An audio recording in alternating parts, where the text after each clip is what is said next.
Many thought the COVID-19 pandemic might bring some relief to those seeking shelter in Queenstown Lakes. But the average home price continues to rise and cold, shabby rentals are still wildly expensive. Before the COVID-19 pandemic, overcrowding in old, cold and mouldy homes was accepted as commonplace in the district's expensive rental market.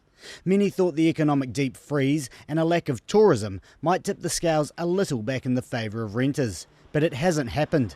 The Salvation Army's Queenstown Community Ministries Director, Lieutenant Andrew Wilson, says if anything, a decrease in income and more fragile working arrangements have left low-income residents even more vulnerable. Early on we saw some freezes in rents, we saw some reductions. That quickly bounced back to essentially where it has been so far. And what that means is for those who can't afford $300 for a room, they're still having to make the decisions that we have seen pre-COVID of hot bedding. So you have 3 people sleeping in one bed rotating through on different shifts. Overcrowding, which has led to a lot of issues. Mr Wilson says even with people leaving the district, affordability has not improved. Whilst we have seen people leave the district, leave the area, and so there are some vacant lots in terms of houses, the cost of those places is still incredibly high. And so as a means of people, particularly on low incomes, to still be able to survive here or to be able to live more than just week to week here, a lot of them are grouping together still in those sort of, you have 3 people to a room. There's some landlords who are even building little kitchenettes in every room in order to encourage that behaviour as well. So they're almost using private residential rentals as something resembling boarding houses. Essentially, yeah. So you could have 3 or 4 families living in a 3-bedroom house, each family unit living in a separate room, and each room essentially being its own standalone flat. Mr Wilson says that's created safety issues. The Salvation Army has assisted several people recently who lost their rentals to fires, sometimes due to overloading of electrical circuits. However, he says problems are difficult to uncover, with little resource to police landlords' behaviour and little incentive for tenants to come forward. It's a vicious cycle, particularly vulnerable communities like our migrants and our low-income earners.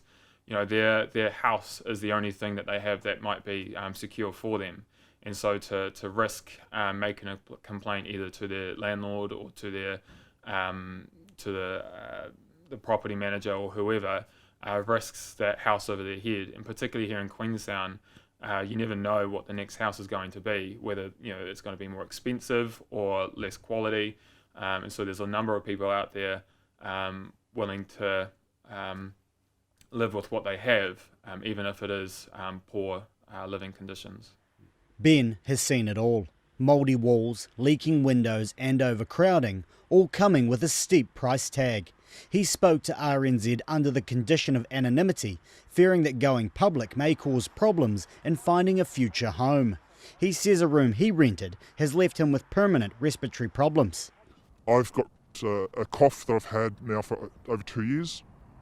That's continuous from the mould. I have blood noses every single day. I go through 2 to 3 boxes of tissues every week, and that makes your anxiety, your depression, it aggravates so many things to have a normal life. And these are health issues that only arose after living? Correct.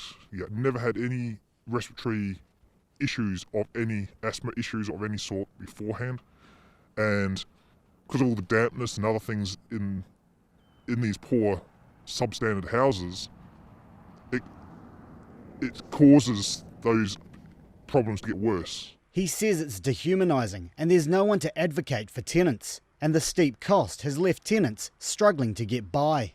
For food, I had about $35 a week, and you would have to go to, not to be proud of it, but food banks, to like Happiness House, places like that, just to top up some basics.